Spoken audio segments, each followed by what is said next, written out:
Yesu nashimwe cyane nshuti bakunzi b'ijambo ry'Imana, ndabashubuje mbifuriza kugira amahoro y'Imana aho muherereye hirya no hino.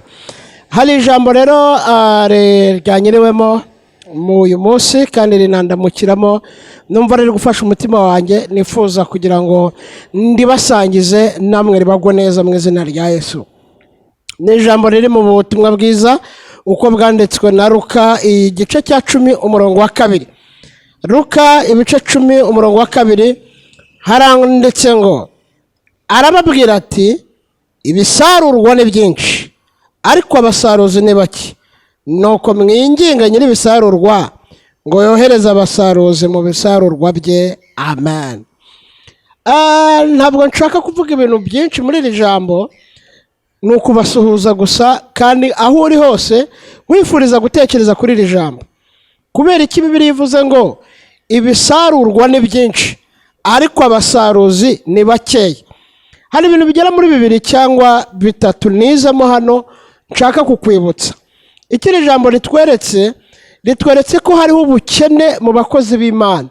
Buriya hari abashomeri benshi cyane mu bijyanye no gukorera Imana mu buryo bw'ivuga butumwa. Aho uri icyo wiyumvamo, niba ubona opportunity, umwanya, ubonye amahirwe yo kuba hari uwo wabwira ngo Yesu aragukunda, Yesu yarakubambiye ku musaraba, Yesu yakubabariye ibyaha byawe, ntubimubwire, uritera ubushomeri. Icya kabiri, harimo ubukene bw'abinginzi cyangwa se abanyamasengesho. Buriya aho uri akazi kose ukora, ibyo ubamo, niba ukorera muri ofisi, niba ukorera hanze, niba uri umutwazi w'abantu cyangwa ibintu, donc akazi kose waba ukora, position yose waba urimo, icyo Imana igukeneyeho umusanzu wo kuyibera ambasaderi aho uri. Imana irashaka kuyikorera aho uri. Niba utwaye umuntu, ntagucike utamubwiye ngo Yesu aragukunda, iryo jambo rimubwire, birashoboka ko umwuka w'Imana yarigenderamo rikagira ibyo rihindura muri we.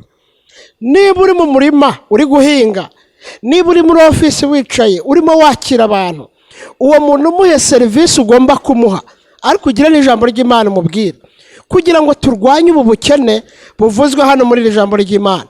Ibisarurwa ni byinshi ariko abasaruzi ni bakeya.